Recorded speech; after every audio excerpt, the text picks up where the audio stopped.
Ciao a tutti, oggi vedremo come utilizzare un HDRI con Blender.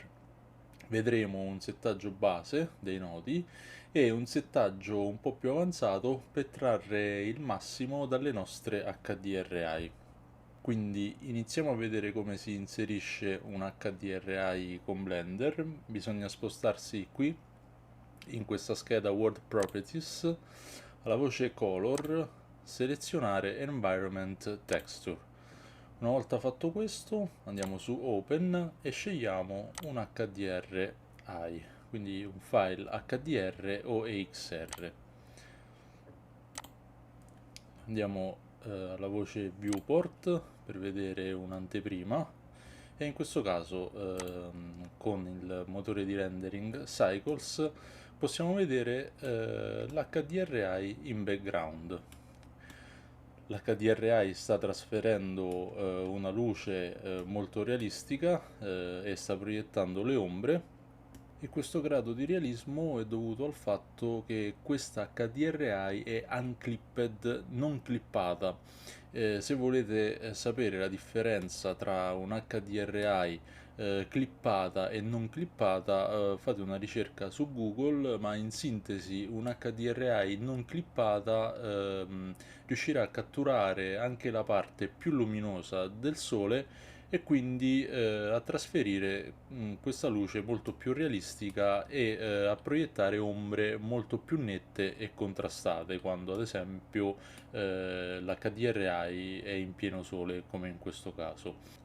È importante questa differenza e quando scaricate un HDRI dovreste sempre assicurarvi di questa caratteristica, e cioè che sia unclipped, che nella descrizione ci sia scritto questo, questa voce unclipped. Vediamo invece ora come possiamo ruotare l'HDRI e aumentare la sua forza e quindi la sua esposizione. Ci spostiamo qui nel pannello shading e mi sposto all'esterno della scatola. Ok, e qui nella scheda Word già è selezionata la scheda Word, ma di default è selezionato Object, quindi voi cambiate da Object a Word e in questo caso vi troverete la configurazione dei nodi con il background e l'HDRI che abbiamo caricato in precedenza. Ci servono due nodi qui, un nodo mapping e un nodo texture coordinate che ci servirà appunto per ruotare la nostra HDRI.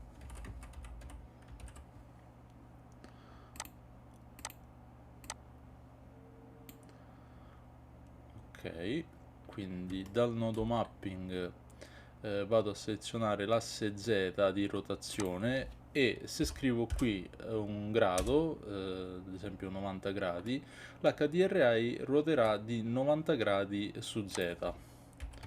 Mi sposto di 90 in 90 e vedete che l'HDRI sta ruotando ogni volta di 90 gradi, in questo caso perché sto scegliendo di spostarla di 90 in 90.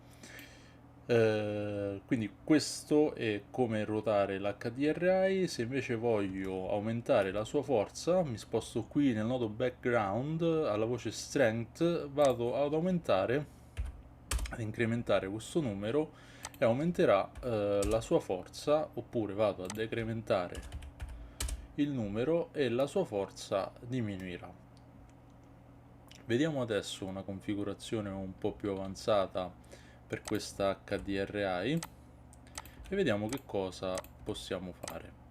Allora, prima di tutto mi sposto con la camera nella scatola, qua qui, ruoto l'HDRI in modo che su queste sfere ci sia questo tipo di luce e questo tipo di riflesso che mi interessa per dopo, e ci sia qui questa finestra con una parte dell'HDRI visibile.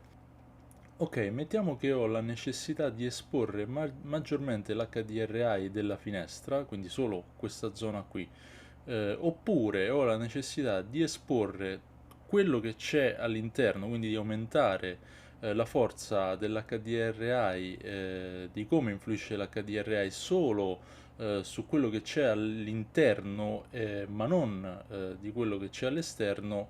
Come posso fare? Faccio così. Allora, duplico il nodo background, lo sposto qui e collego l'HDRI. Poi inserisco un nodo mix shader e quindi adesso ho la stessa HDRI in questo nodo mix shader. Quindi questo che cosa significa? Significa se ad esempio aumento una delle due HDRI e porto questo FAC a 0, lui sceglierà praticamente la prima HDRI con la forza a 1, ma se aumento il FAC a 1, lui sceglierà praticamente la seconda HDRI.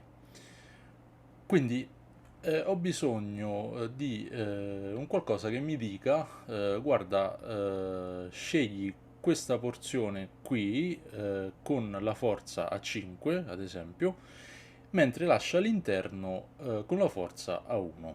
Ok, posso fare in questo modo.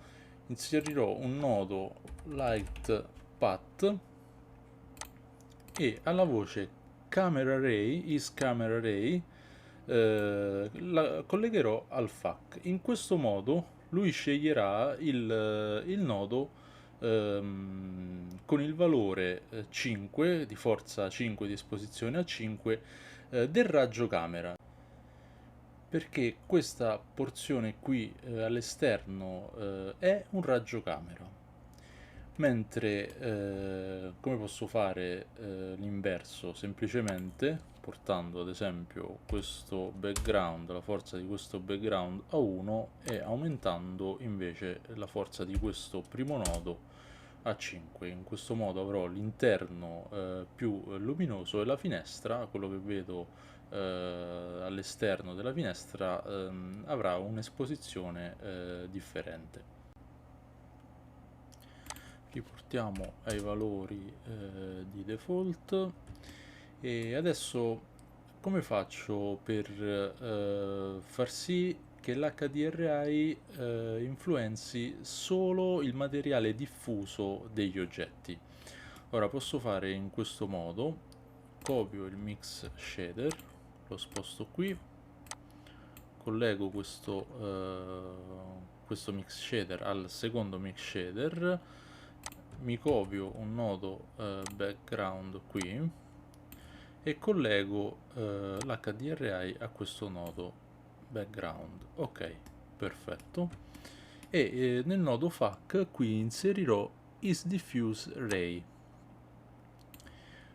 Quindi in questo caso, se io aumenterò la forza del background a 5, l'HDRI influenzerà solo la proprietà diffuse dei materiali. Ad esempio qui possiamo vedere che l'HDRI sta trasmettendo una tinta bluastra, una tinta ciano, e mentre in questa zona qui sta trasmettendo una tinta più giallognola. Quindi come posso fare ad esempio per desaturare questo colore, per desaturare questi colori? Semplicemente prima di questo nodo background posso inserire un nodo hue saturation e desaturarlo completamente. Se lo porto ad esempio a 0, vedrete che adesso questa zona qui sarà desaturata e non si vedrà più quel blu invece che prima stavamo osservando. E stessa cosa qui con il giallo.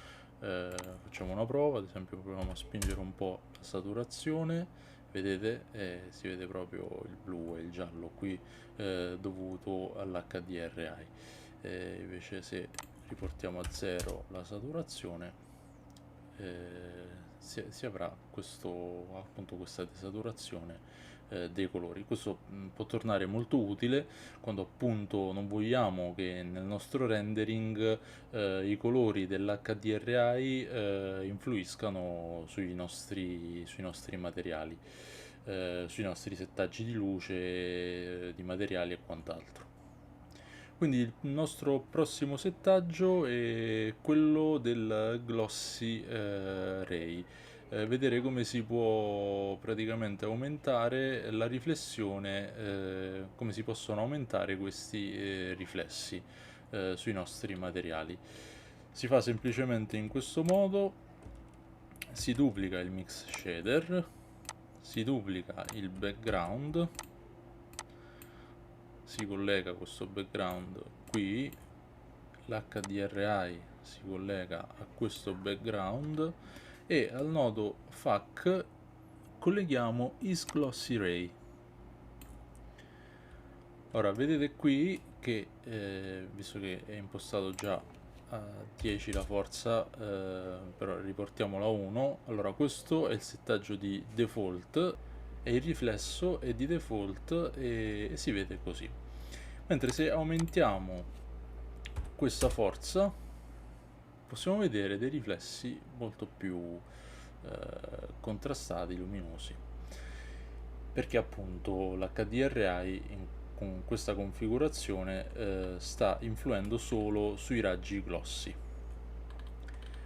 E niente, questo è tutto per quanto riguarda l'utilizzo di un HDRI con Blender, in questo caso con un settaggio di nodi un po' più avanzato, ma sono sicuro che tornerà utile per trarne il massimo dalle nostre HDRI.